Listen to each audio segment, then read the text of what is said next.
the kids that are 8 and 9, you'd be surprised how sharp their minds are. Wow. That's when I realized, like, I'm really out of touch with reality, because a kid that's 8 years old already knows how computers function.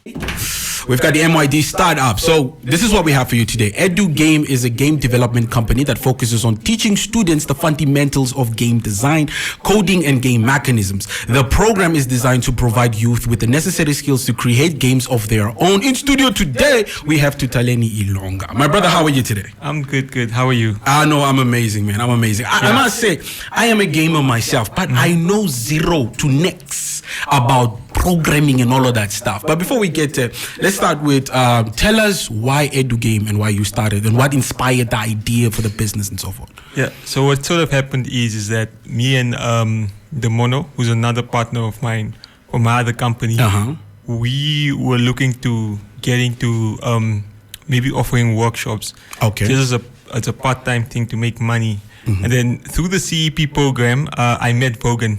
And I don't know what happened. There was just a session where we started pitching to each other the ideas, and then Edugame was born from that. Oh, so it was a conversation that you two were having, and then just energies back and forth, and then from there it was born. Yeah. Then he went back to his business partner, because they have Vision Media, so Veronica, and then obviously I went back to the Mono, and they were like, yeah, they're all in agreement for it. And then that's how it was born. And then obviously last year we set it up. But when we set it up, the idea started evolving more, because I was like, I don't want to do a daycare. I'm rather going to give something where kids can learn fundamental and essential skills, and at the same time also like do their own thing. Because when we did the whole thing, I was like, I didn't like school, by the way. Just put it out there. Didn't like grade 12, didn't like grade 11, didn't like grade 10.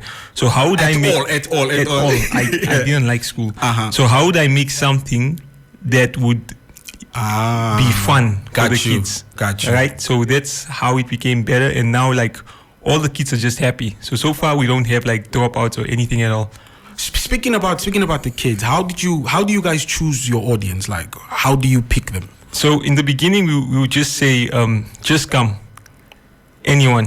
So 8 to 16. It's open for anyone. Yeah, just come. Just have a laptop. From what age range? Sorry, From 8 to 16. From 8 to 16. Yeah. But then what sort of started happening was the kids that are 8 and 9, you'd be surprised how sharp their minds are. Wow. That's when I realized, like, I'm really out of touch with reality, because a kid that's 8 years old already knows how computers function. They already knows how programming works and how this works. It's sort of like, that's when I started learning that when we were at school, there was always this thing of like, these are the smart kids, these are the dumb kids. Yeah. But looking at the kids, it's more of a thing of like, there are kids that have a high concentration level, and they're slow students.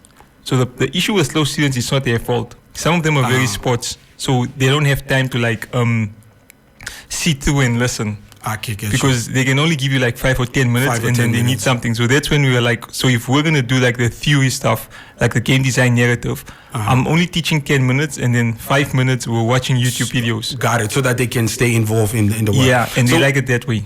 So would you say the reception has been so good? How are the kids responding? Like, how many happy. schools do you do? How many, So with the kids, it's like, in the beginning of the year, one of the moms was like, if you guys don't sort out the venue thing, I'm moving my kids, because they're crying the whole time.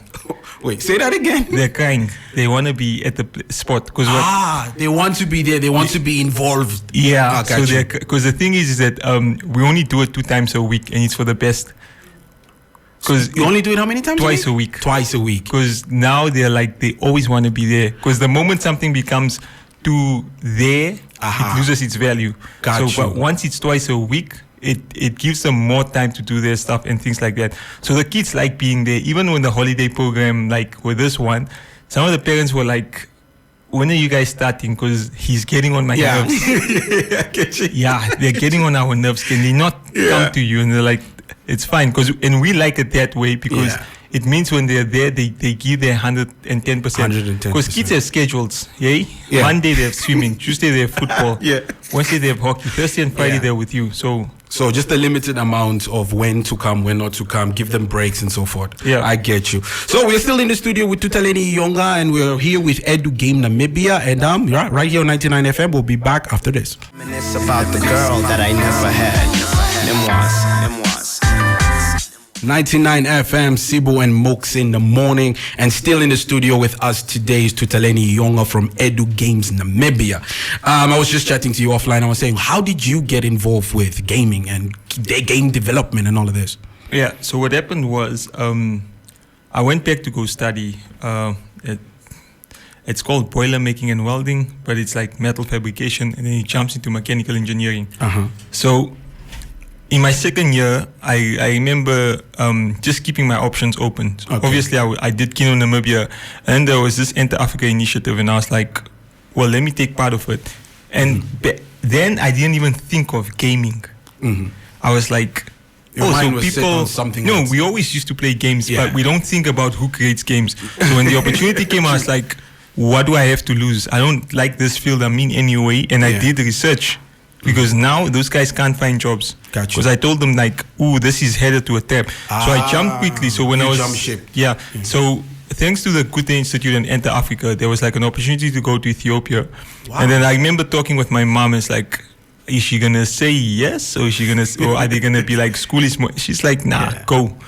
This is once in a lifetime opportunity to go to Ethiopia and stuff like that. So that. I didn't know that would be the first of my many travels I would be involved in gaming, but I went, and it was the experience was life changing, because when I was there, you meet other developers, and then it sort of like kicks like your work ethic in it. Then I started seeing everything that I was missing in school, and I realized like I now understand why parents want their kids doing so many things, because in school we played football, the marks start dropping, come out of football.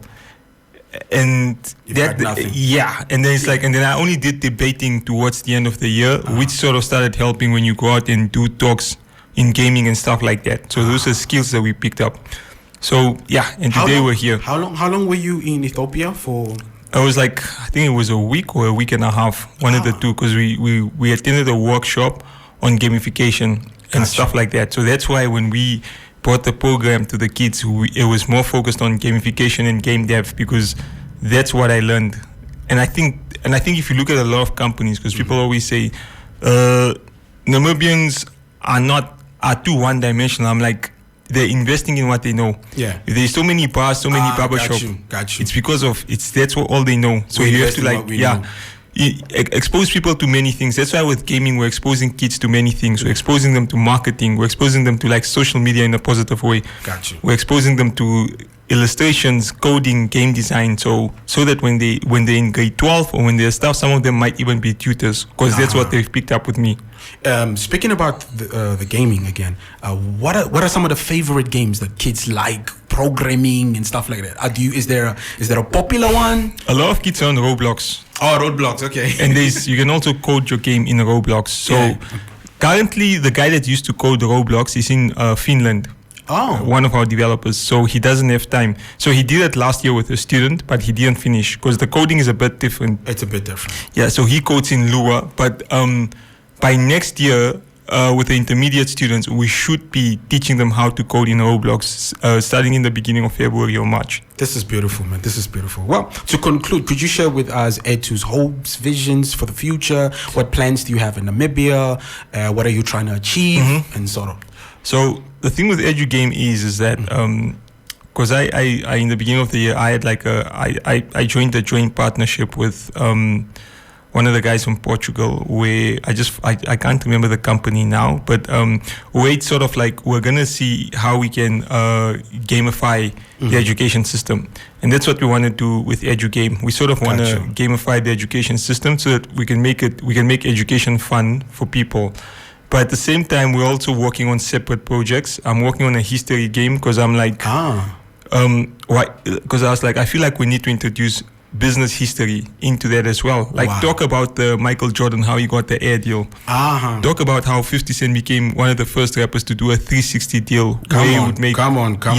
So that's what we're sort of focused on. I'm not sure when I'll release that game, but then I might want to do a prototype before the year ends, because there are other games that I'm pushing as well that I worked on, like the cassette roulette game, which is like a music game that I worked on and stuff like that, like a puzzle music game. So that might push me to go back into DJing as well, and merge that with the idea as well. Nice. So yeah, as far as Edugame goes, our plans right now is to really work on that gamification thing and try and like jump into different towns and host workshops.